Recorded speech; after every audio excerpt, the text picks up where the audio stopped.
Bismillahirrahmanirrahim. Assalamualaikum warahmatullahi wabarakatuh. Kembali lagi dalam channel Teras Inspirasi dalam playlist manajemen bisnis SSACL. Ya, baik, bersama saya Fikri Ahad Fahrian.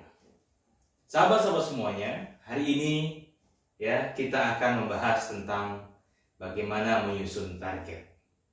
Ya, dalam hal ini saya akan mengkombinasikan ya dua teori. Yang pertama adalah balance scorecard, yang kedua adalah OKR, Objective Key Result.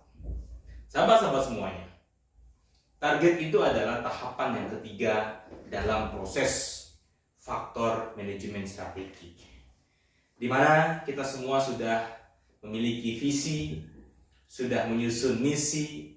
Maka langkah yang ketiga teman-teman semuanya adalah membuat target. Ya, saya ulangi seperti itu. Kita sudah tahu mau kemana? Ke Jakarta.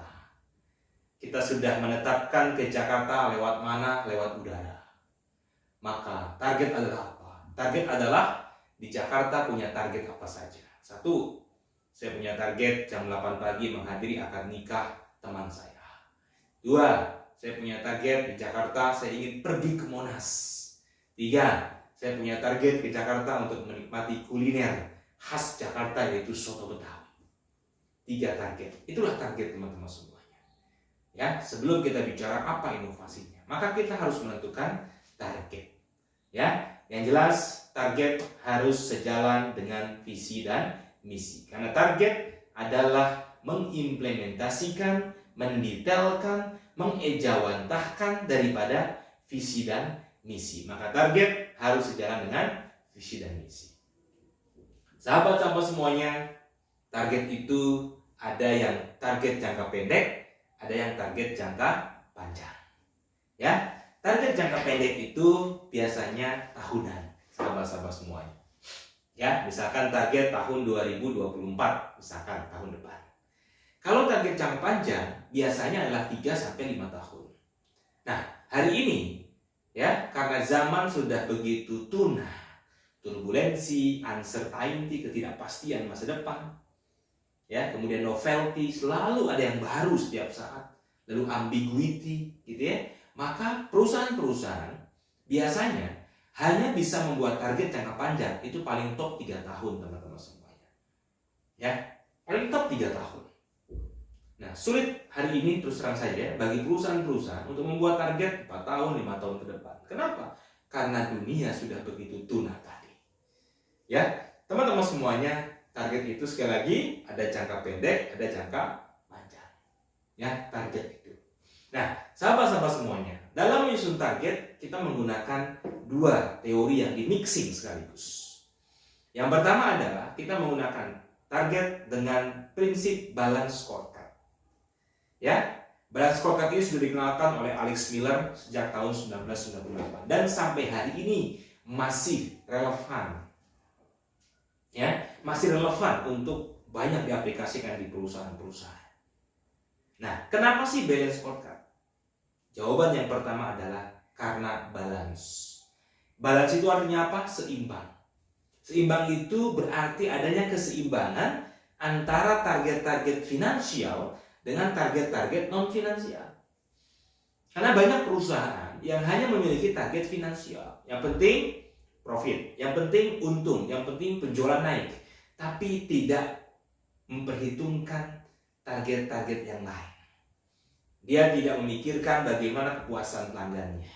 Dia tidak memikirkan bagaimana pengembangan network jaringan di masa depan. Dia juga tidak memikirkan bagaimana kualitas sumber daya manusianya. Maka balance scorecard mengajarkan kepada kita, yaitu adalah membuat target itu harus balance, seimbang antara perspektif target finansial dengan non-finansial. Ya, itulah alasan yang pertama. Yang kedua adalah scorecard. Scorecard itu artinya apa sih? Artinya sesuatu yang bisa diukur, ya, yang bisa di-scoring, ya. Jadi teman-teman semuanya, bikin target itu harus bisa di-scoring. Ibarat kita bertanding, ya, sebuah olahraga misalkan sepak bola, jelas ada scoringnya. Maka target itu harus bisa diukur. Ya, ada scorecard seperti kartu ukur, sehingga nantinya ketika evaluasi target, ya, setiap bulan, setiap triwulan, setiap semester, sampai nanti setahun sekali, maka target itu bisa diukur seperti scorecard, kartu skor. Teman-teman semuanya, itulah kenapa jawaban yang pertama menggunakan balance scorecard. Nah, ini saya akan perjelas. Kenapa sih kita harus membuat target menggunakan balance scorecard? Ya, teman-teman semuanya, saya lebih senang menggambarkan balance scorecard itu seperti analogi sebuah pohon. Tapi pohonnya, pohon yang berbuah. Nah, contoh ini adalah pohon buah mangga. Teman-teman semuanya, kalau kita bicara keuangan, itu adalah ibaratnya buah. Setiap orang menanam pohon mangga, tentu harapan terbesarnya adalah bisa memanen buahnya. Buah yang manis, buah yang utuh, ya, tidak busuk, tidak digerogoti kelelawar, dan bisa dinikmati. Nah, dalam sebuah perusahaan pun tentu target utamanya membangun sebuah perusahaan adalah untuk profit. Bagaimana perusahaan mendapatkan profit, ya, profit yang bersih, yang halal, yang baik, kemudian itu bisa mensejahterakan semuanya. Nah, teman-teman semuanya, sahabat-sahabat semuanya, dalam balance scorecard yang dianalogikan sebuah pohon, maka finansial itu seperti buah, teman-teman semuanya. Nah, tetapi kalau kita bicara analogi pohon, tidak bisa serta-merta kita muncul buah. Maka dalam kita menanam pohon, tentu kita mengawalinya dari akar, teman-teman semuanya. Oke. Balance scorecard itu ada 4 perspektif. Nah, ini saya gambarkan filosofinya, analoginya menggunakan sebuah pohon mangga. Kalau kita ingin menanam sebuah pohon mangga, dan pohon mangga itu bisa berbuah terus-menerus, produktif, maka pertama kali harus diperhatikan apa? Adalah akarnya. Maka akarnya harus diberikan nutrisi terbaik, akarnya harus nancap ke tanah begitu kuat, sehingga bisa menopang nanti batang pohon dan sebagainya. Maka ketika kita menanam pohon mangga, yang harus diperhatikan pertama kali yang utama adalah bagaimana akar bisa menyerap nutrisi terbaik. Maka teman-teman semuanya, dalam balance scorecard inilah perspektif human capital. Atau dalam istilah balance scorecardnya dalam teori Aris Miller adalah pembelajaran pertumbuhan, learn and growth. Tapi saya bisa menyebutnya sebagai perspektif human capital. Jadi pertama kali balance scorecard yang harus dibangun, diberikan nutrisi terbaik, kuat, mengakar sampai bawah, itu adalah human capital. Dalam hal ini analoginya adalah akar pohon itu. Kalau akarnya kuat, akarnya begitu dahsyat ke dalam, dan mampu menyerap nutrisi terbaik dari dalam tanah, maka teman-teman semuanya bisa muncul batang pohon yang bisa besar dan batang pohon yang kokoh. Batang pohon ini apa? Dalam perspektif balance scorecard itu ibarat internal bisnis. Disitulah bagaimana produk itu dibangun sesuai dengan SOP. Bagaimana kepatuhan perusahaan terhadap aturan-aturan. Ya, bagaimana compliance. Bagaimana SOP dijalankan dengan baik. Dan sebagainya. Ini adalah bicara bisnis internal. Ya, kualitas produk, mutu produk. Jangan sampai ada yang komplain, jangan sampai ada yang cacat. Inilah batang pohon yang harus besar. Kenapa batang pohon harus besar dan kuat? Karena bisa menopang nanti ranting-ranting daun serta buah yang akan kita panen nanti. Dalam perspektif balance scorecard, inilah disebut dengan internal bisnis atau bisnis internal. Bagaimana sekali lagi produk, organisasi, kepatuhan, SOP dan sebagainya.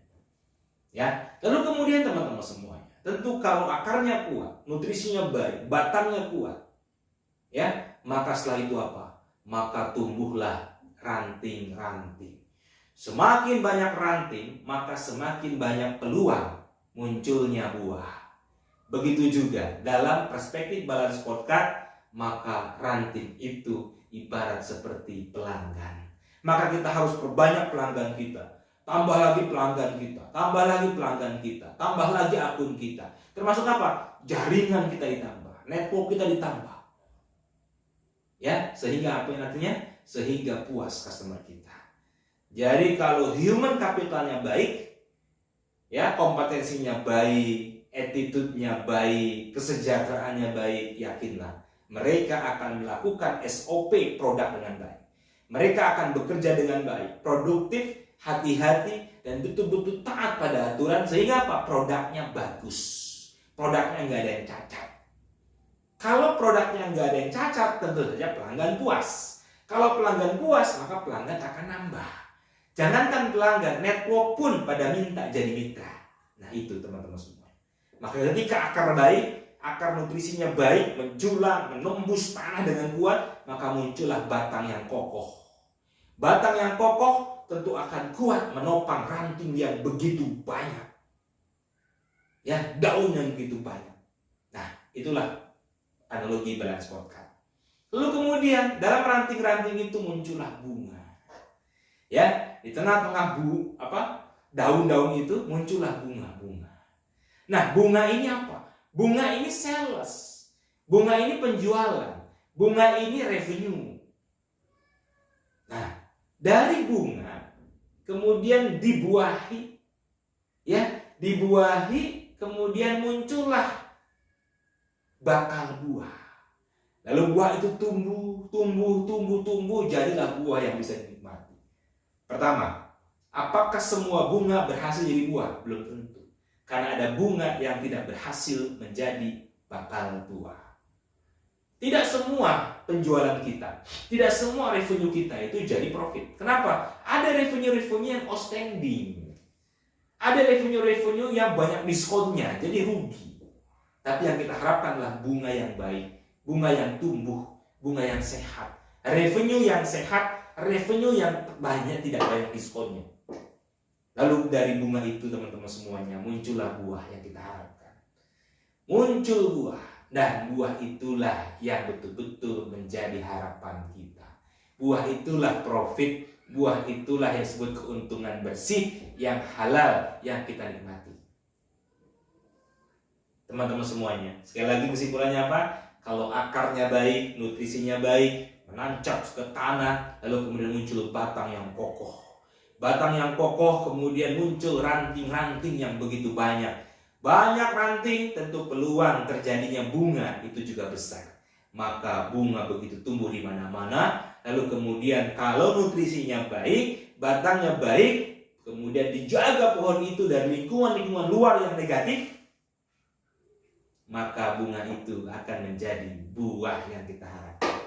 Itu pun tentu ada tantangan lagi. Ada kelawar yang siap sedia siang malam, itu kemudian bisa menyantap. Itu yang kita lindungi. Bagaimana profit itu dilindungi, bagaimana cost itu kemudian dikontrol sehingga betul-betul jadi profit teman-teman semuanya. Jadi itulah balance scorecard. Kalau saya gambarkan menggunakan teori filosofi saya, menggambarkan adalah pohon mangga seperti ini. Kalau human capitalnya dibangun dengan baik, kesejahteraannya baik, kompetensinya baik, produktivitasnya baik, maka yakinlah dia akan menjalankan produksi dengan baik, produknya akan baik, tidak banyak cacat dan sebagainya. Kalau produk baik, kepatuhan baik, maka tentu saja pelanggan puas. Kalau pelanggan puas, otomatis pelanggan nambah banyak, akun nambah banyak, customer nambah banyak, network, jaringan, distributor, agen pun akan banyak. Kalau agen banyak, customer banyak, tentu muncullah revenue itu. Revenue itu dijaga dengan baik, orangnya juga baik, dijaga dari outstanding, jangan banyak diskon supaya sehat, maka profit pun akan baik teman-teman semuanya. Itulah menyusun target dengan balance scorecard dengan analogi filosofi pohon buah. Teman-teman semuanya, jadi balance scorecard itu tidak hanya finansial. Ada 4 perspektif dalam balance scorecard. Perspektif yang pertama tentu saja adalah perspektif keuangan atau financial. Apa itu perspektif keuangan? Tadi saya sampaikan. Hasil keuangan seperti apa yang perusahaan kita harapkan? Salesnya berapa? Profitnya berapa? Itu keuangan. Asetnya berapa? Dan sebagainya. Yang kedua, perspektif pelanggan. Bagaimana memuaskan pelanggan? Bagaimana mengembangkan jumlah pelanggannya? Bagaimana mengembangkan network teman-teman semua? Itu pelanggan perspektif. Yang ketiga adalah perspektif bisnis internal. Apa itu perspektif internal? Bagaimana menciptakan kualitas produk yang baik.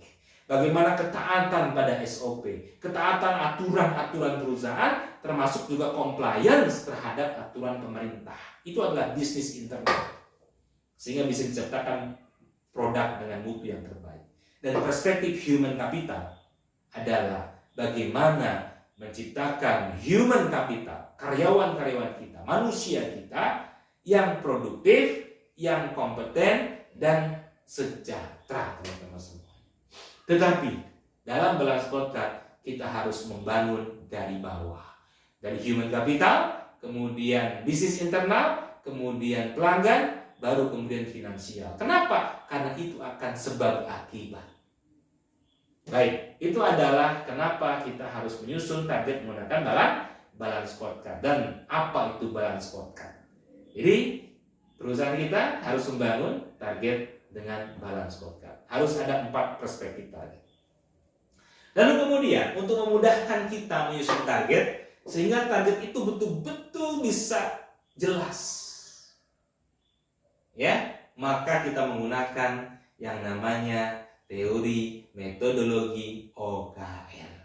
Objektif, key, dan result. Objektif adalah tujuan, goals utama. Maka dalam hal ini teman-teman semuanya, karena kita menggunakan balance scorecard, maka objektif itu jelas ada 4. Yang pertama adalah bagaimana perspektif keuangan, menciptakan keuangan yang baik perusahaan. Yang kedua, perspektif pelanggan, bagaimana membuat pelanggan puas, nambah, dan sebagainya. Yang ketiga, perspektif bisnis internal, bagaimana produk berkualitas, punya mutu yang baik, compliance, dan sebagainya. Dan yang keempat adalah perspektif human capital. Bagaimana goalsnya adalah menciptakan human capital kita, karyawan kita, sumber daya manusia kita yang produktif, kompeten, sejahtera, dan sebagainya. Itulah disebut dengan objektif. Jadi balance scorecard yang tadi diturunkan ke dalam OKR itu masuk ke dalam objektif kita. Sehingga minimal kita punya 4 objektif, teman-teman semua.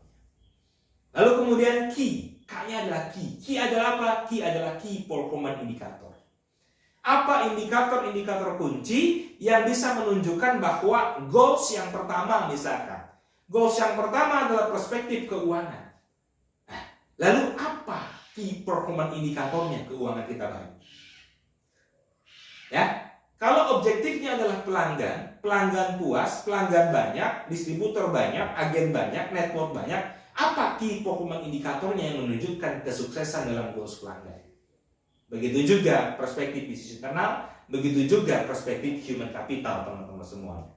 Maka key adalah key performance indicator. Dan result itu apa? Result itu adalah angka yang mau dihasilkan. Goals-nya jelas, objektifnya keuangan, performance indikatornya adalah penjualan, profitabilitas, nambah aset, lalu result-nya berapa? Penjualannya berapa yang mau dituju? Ya, profitnya berapa yang mau dicapai? Kemudian aset kita nambah berapa? Itu result. Jadi menunjukkan hasil daripada target yang kita harapkan. Nah, teman-teman semuanya, lebih detail lagi saya jelaskan. Bagaimana sih menyusun target dengan balance scorecard, lalu kemudian diturunkan menjadi tabel OKR, Objective Key Result? Maka, kenapa harus OKR, teman-teman semuanya? Supaya target kita memenuhi kaidah SMART. Jadi target itu harus SMART. Apa itu SMART? Yang pertama adalah spesifik. Ya, yang pertama adalah spesifik. Apa itu spesifik, teman-teman semuanya, sahabat-sahabat semuanya? Ya, spesifik adalah begini. Contoh, kita punya target dengan perspektif goalsnya adalah keuangan. Ya, targetnya adalah perspektif keuangan. Lalu kemudian, ya, kalau bicara hanya targetnya adalah kondisi keuangan perusahaan harus membaik, apakah spesifik? Tidak spesifik. Kenapa? Keuangan seperti apa? Tidak spesifik. Sama seperti kita, target saya adalah jadi orang kaya. Tidak spesifik. Kenapa? Maka dibutuhkanlah key performance indicator. Disebut kaya itu apa? Misalkan saya punya tabungan sekian. Ada orang yang menyebut kaya itu adalah saya punya aset rumah sekian. Kaya.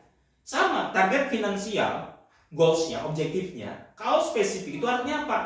Apa spesifikasinya? Profitabilitas berapa, penjualan berapa, dan sebagainya. Aset kita nambah berapa, spesifik. Ya, produk kita berkualitas, belum spesifik. Tapi ketika dispesifikkan jadi apa? Misalkan jumlah cacat produk itu harus sekian. Itu spesifik, berarti cacat produk itu lebih spesifik yang bisa menunjukkan kualitas daripada produk. Gitu ya, kualitas daripada produk. Harus spesifik. Kepengen kaya, nggak spesifik. Tapi kayanya seperti apa? Punya aset, punya tabungan, itu baru spesifik. Jadi harus spesifik, detail dan rinci. Yang kedua, measurable M-nya. Apa itu measurable? Pengen kaya, oke. Apa itu kaya? Saya punya tabungan, saya punya rumah. Bisa diukur nggak? Harus ada ukurannya. Maka saya pengen kaya, kaya itu adalah jumlah tabungannya sekian, jumlah asetnya sekian. Sekian tuh harus ada measurable-nya. Oh, tabungan saya 2024 minimal 1 miliar. Oh, aset saya, rumah saya minimal 2024 adalah punya 2 rumah tipe 45. Jadi spesifik dan measurable. Jadi target itu harus measurable, harus dapat diukur pencapaiannya. Kenapa demikian? Karena harus kita ukur. Mingguan, bulanan, tribulanan, semesteran, sampai setahun kita ukur terus-menerus. Apakah target kita tercapai atau tidak? Harus ada measurable. Yang ketiga, A-nya apa? Achievable. Target itu harus dapat dicapai. Ingat, kita membangun perusahaan itu bukan membangun mimpi, teman-teman semuanya. Ya, kita membangun target, bukan mimpi. Maka target itu harus achievable.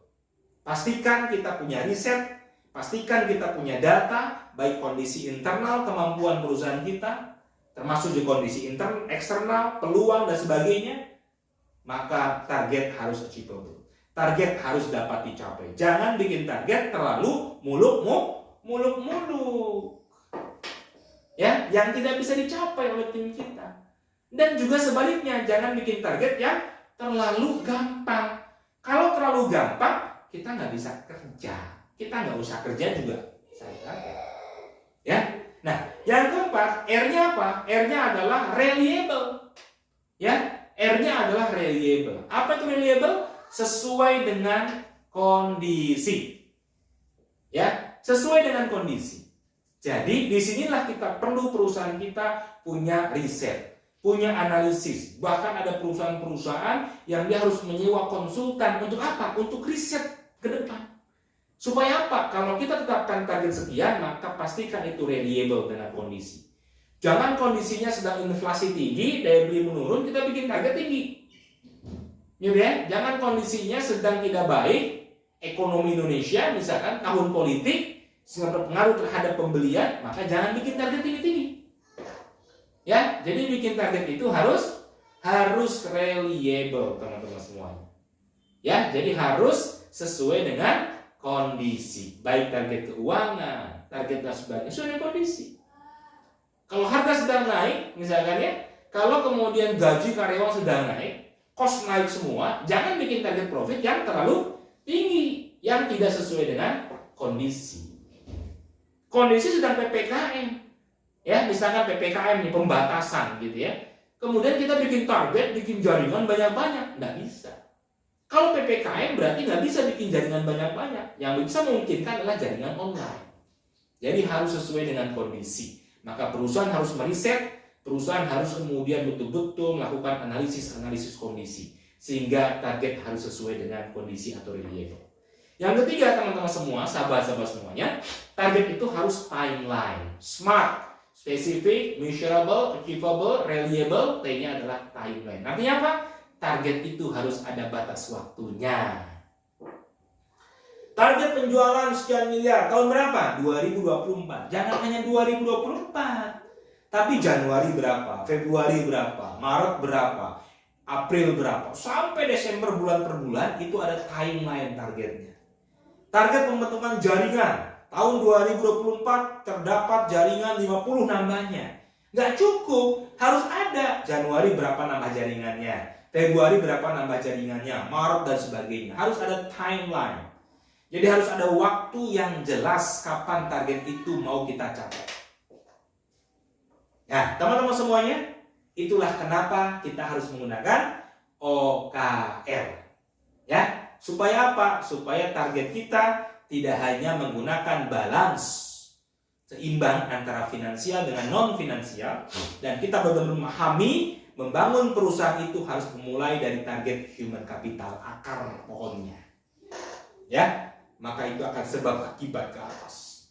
Yang kedua, kenapa harus OKR? Supaya kita benar-benar jelas objektifnya, jelas key performance indikatornya, measurable, spesifik, ya, dan jelas kemudian resultnya, dapat diukur timelinenya segala macam. Itulah kenapa harus OKR, karena supaya kita bisa mengimplementasikan target dengan kaidah SMART. Oke. Nah, sekarang sahabat-sahabat semuanya, supaya kita lebih detail lagi, contohnya bagaimana? Nih, saya sudah buatkan contoh target menggunakan balance scorecard teori, ya, mulai dari perspektif pembelajaran pertumbuhan atau human capital tadi saya sampaikan, lalu kemudian naik sehingga target finansial atau objektif perspektif finansial kita bisa capai. Ini contoh membuat target dengan prinsip balance scorecard, teman-teman semuanya. Ya. Oke, yang pertama, perspektif pembelajaran pertumbuhan. Apa saja sih key performance indikatornya yang bisa menunjukkan bahwa human capital kita itu baik? Yang pertama, kompetensi karyawan. Targetnya bagaimana? Ya, yang kedua, produktivitas karyawan. Targetnya bagaimana? Yang ketiga, kesejahteraan karyawan. Targetnya seperti apa? Dan yang keempat, jangan lupa, karena perusahaan kita juga perusahaan yang harus bisa membuat perusahaan ini menjadi jalan kita untuk ibadah kepada Tuhan, dan menjadi jalan kita untuk pengabdian, dan menjadi bekal untuk nanti setelah kematian. Maka jangan lupa, target yang keempat dalam human capital adalah bagaimana kualitas ibadah karyawan atau ketaatan pada agamanya masing-masing. Ini contoh key performance indikator daripada perspektif goals yang pertama, perspektif pembelajaran pertumbuhan atau perspektif istilahnya human capital. Lalu kemudian kita masuk ke perspektif yang kedua, perspektif bisnis internal. Apa saja bisnis internal itu, key performance indikatornya?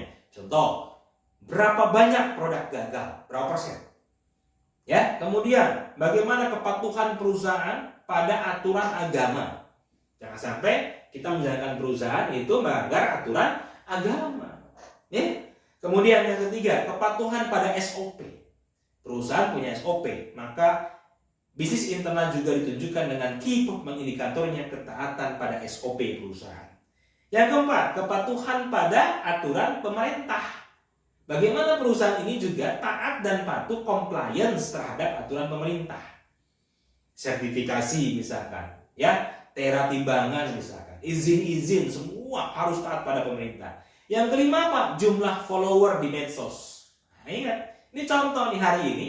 Kita juga membangun bisnis internal itu, kualitas bisnis internal tidak hanya ke dalam, tapi bagaimana kita memperbanyak follower di media sosial. Itulah kenapa perusahaan banyak mengejar follower medsos, supaya secara bisnis internal, secara pohon itu punya batang yang kokoh dan kuat.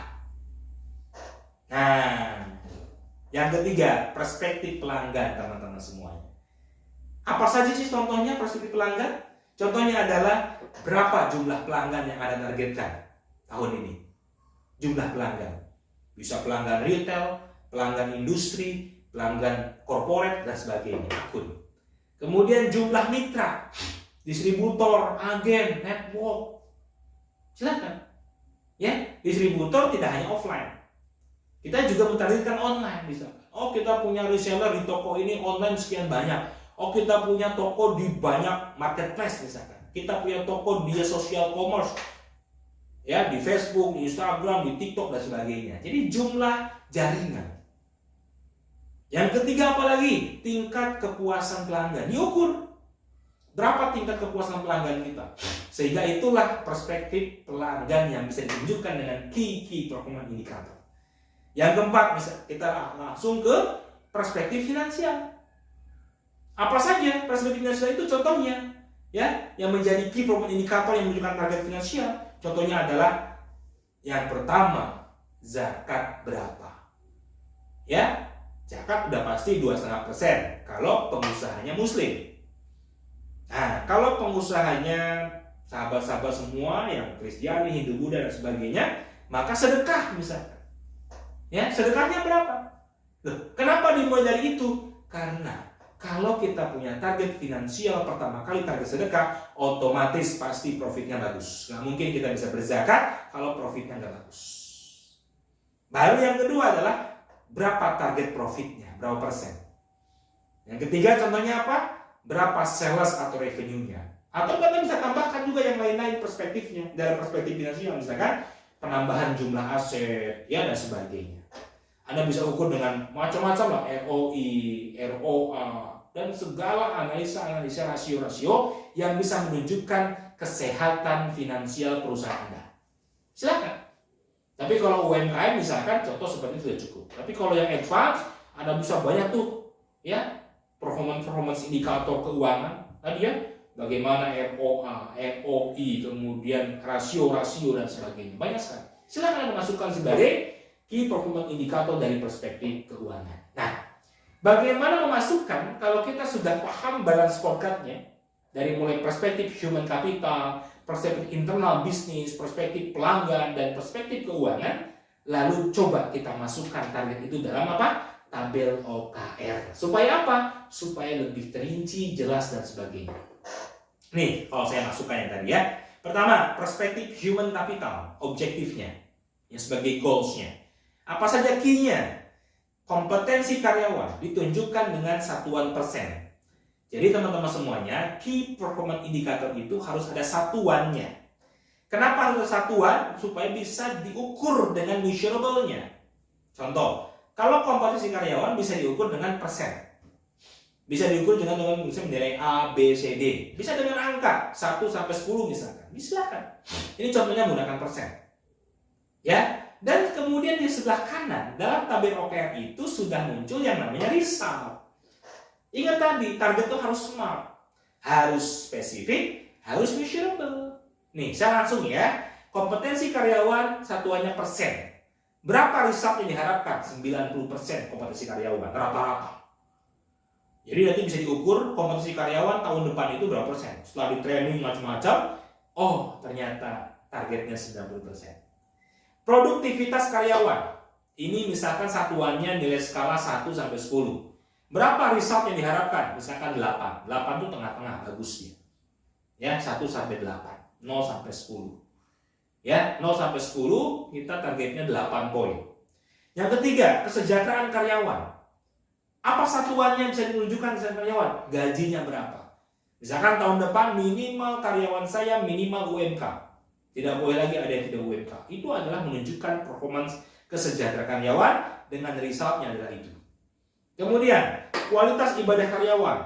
Ya, bisa diukur, sholatnya jalan tidak, dan sebagainya. 100% karyawan menjalankan ibadah. Bagi yang muslim sholat, bagi yang kristiani kebaktian, dan sebagainya.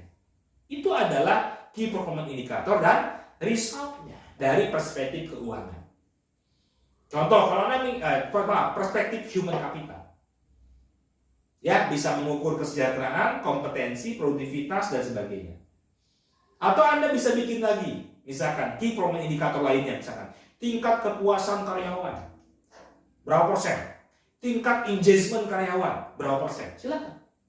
Bisa banyak key performance indikator. Semakin besar perusahaan Anda, akan semakin besar juga, akan semakin banyak juga key performance indikator yang harus diukur. Misalkan kalau perusahaan sedang bertransformasi, di situ juga ada key performance indikatornya, bagaimana transformation, kesuksesan transformasi. Harus diukur. Kalau perusahaan sedang bertransformasi, misalnya digitalisasi dan sebagainya. Nah, kedua, perspektif internal bisnis, teman-teman semua, sahabat semuanya. Apa saja sih contoh key performance indikatornya? Tadi sudah saya sebutkan. Nah, sekarang dalam tabel OKR ditunjukkan dengan result. Contoh, produk gagal. Satuannya persen. Berapa banyak sih produk gagal? Atau ada yang komplain, ada yang klaim? Oh, 0%. Berarti jangan sampai ada produk yang gagal. Tidak boleh ada klaim satupun. 0% targetnya, resultnya. Kepatuhan pada SOP perusahaan dalam persen. Sekian banyak SOP, kita ingin patuh 100% SOP patuh. Kemudian, kepatuhan pada aturan pemerintah, pajak, reklame, aturan-aturan yang lain, tentang kerjaan dan sebagainya. Semua aturan punya target 100% ditaati perusahaan ini. Yang keempat, jumlah followers sosmed. Follower, berarti satuannya adalah jumlah orang yang memfollow, jumlah akun yang memfollow. Targetnya tahun depan 2024 adalah sebanyak 5.000 follower baru. Itu terdiri dari Facebook, Instagram, dan sebagainya. Facebook sekian ratus, Instagram sekian ratus, semua. Jadi dirinci totalnya 5.000 follower yang berbeda. Yang kelima, kepatuhan pada aturan agamanya. Ya, diukur dalam persentase satuannya. 100% karyawan semua patuh.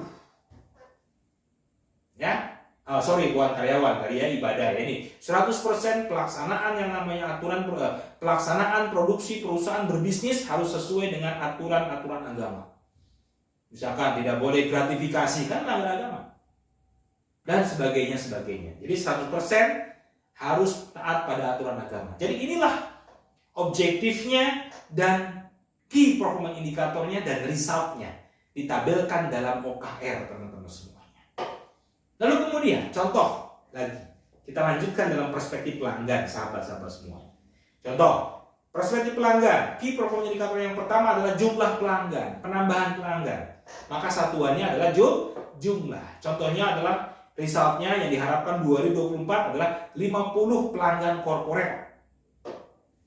Karena mungkin yang bisa diukur adalah pelanggan korporat. Kalau retail mungkin cenderung tidak bisa diukur perjalanannya. Meskipun bisa saja kalau pelanggan retail itu kita gunakan yang namanya member card. Jadi kenapa perusahaan harus ada member card? Supaya bisa mendeteksi penambahan jumlah pelanggan retail. Pakai member card, terdata membernya sebenarnya. Ya, jumlah mitra atau jaringan. Ya, satuannya apa? Jumlah. Misalkan targetnya apa? Tahun depan 2024 20 jaringan di Kota Medan. Kemudian tambah lagi 10 per kota kabupaten di luar Kota Medan, se-Sumatera. Karena visinya adalah menjadi perusahaan, ya misalkan menjadi perusahaan makanan ringan keripik singkong terbesar di Sumatera Utara di tahun 2030. Target 2024-nya adalah bagaimana membangun jaringan di Kota Medan 20 jaringan. Kemudian di masing-masing kabupaten kota itu 10. Nanti 2025-nya nambah lagi. 2026 sampai 2030 jadilah perusahaan makanan ringan keripik singkong terbesar di Sumatera Utara. Itulah bukti bahwa target itu harus turunan dari visi dan misinya. Kemudian tingkat kepuasan pelanggan diukur. Satuannya persen, resultnya kita menginginkan 2024 tingkat kepuasan pelanggan kalau disurvei oleh lembaga survei yang independen misalkan, dia harus menunjukkan 100%. Nah, itu adalah key performance indikator dan contoh-contoh result yang dihasilkan, yang diharapkan dalam perspektif atau objektifnya itu perspektif pelanggan. Terakhir, perspektif finansial sebagai perspektif goals, tujuan, objektif yang utama dari sebuah perusahaan. Ya, apa saja misalkan revenue. Pertama revenue, berapa sales kita dalam rupiah? 2024 sales kita mencapai 1 miliar. Tapi ingat, harus timeline. Januari berapa, Februari berapa, Maret berapa. Sesuaikan dengan kondisi. Target bulan Januari ya bisa besar, tapi target April bisa kecil. Target Januari bisa kecil karena habis liburan tahun baru, biasanya begitu. Target April ketika mau lebaran bisa diperbesar targetnya karena orang banyak beli keripik singkong. Nanti target bulan Juni ketika para orang tua itu sedang liburan, ya, dan kemudian akan menyekolahkan anaknya, mungkin akan sedikit mengerem pembelian, apalagi yang penjualan baju dan sebagainya. Maka targetnya jangan terlalu besar. Itulah disebut dengan reliable. Sudah spesifik, sudah measurable, harus reliable, dan akhirnya apa? Achievable, dapat dicapai, dan timeline-nya jelas, Januari berapa, Februari berapa, dan sebagainya. Kemudian profitabilitas berapa persen? Ternyata misalkan 30% profitnya. Apalagi zakat dan sedekahnya dalam rupiah. Zakat udah jelas 2,5% dari profit misalkan. Sedekah 5% dari profit. Oh, itu targetnya. Yang lain-lain bagaimana? Tadi misalkan ROI-nya berapa persen? Ya, misalkan apa? Tingkat yang namanya rasio likuiditas perusahaan. Seberapa liquid sih cash kita untuk membayar sesuatu yang harus jadi kewajiban?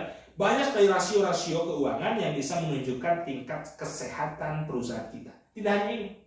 Misalkan jumlah aset kita harus nambah dan sebagainya. Ya, jumlah modal kita harus nambah misalkan. Kalau perusahaan IPO. Nah, teman-teman semuanya, inilah yang disebut dengan menyusun target menggunakan balance scorecard, teori dan prinsip yang saya gambarkan dengan filosofi pohon mangga.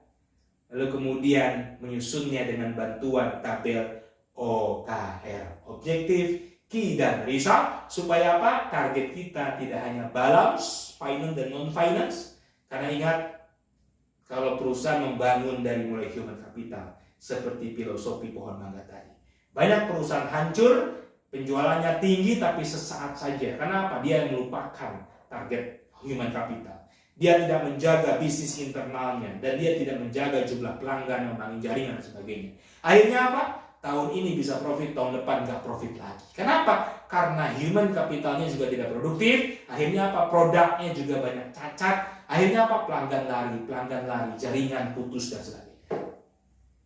Itu balance scorecard, OKR, supaya target kita menjadi smart, spesifik, measurable, achievable, reliable, dan timeline. Ini adalah contoh untuk menyusun target dalam sebuah perusahaan, lembaga bisnis. Apakah metodologi membuat target menggunakan balance scorecard dan OKR ini bisa digunakan di organisasi yang lain yang menirama? Sangat bisa. Di semua, ya, di semua bisnis, di semua organisasi, di pendidikan bisa, di organisasi sosial bisa, ya, di organisasi masyarakat juga bisa. Bahkan membangun target pribadi pun bisa. Membangun target keluarga pun bisa. Ya, menggunakan balance scorecard tidak hanya target-target keuangan pribadi, tapi juga membangun produktivitas kita, kualitas kompetensi anak-anak kita, dan sebagainya. Ya, akhirnya apa yang terjadi? Kita bisa bahagia. Teman-teman semuanya, sahabat-sahabat semuanya, selamat membuat target, turunan dari visi, misi lalu target. Dan setelah ini, kalau sudah punya target yang jelas, kapan waktunya, tinggal tentukan apa program kerjanya, apa inovasinya. Ya, tapi ingat, sebelum membuat program kerja supaya bisa mencapai target, maka kita akan nanti membahas 3 hal.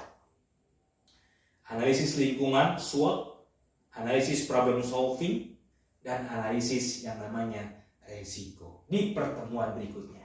Terima kasih, silahkan sebar sebanyak-banyaknya, sampaikan dalam training-training yang Anda bawakan kepada semuanya, supaya jadi amal jariah kita semuanya. Yang benar datang dari Allah Subhanahu wa Ta'ala, dan yang salah tentu dari saya pribadi sebagai hamba manusia yang penuh salah. Billahi taufiq wal hidayah. Assalamualaikum warahmatullahi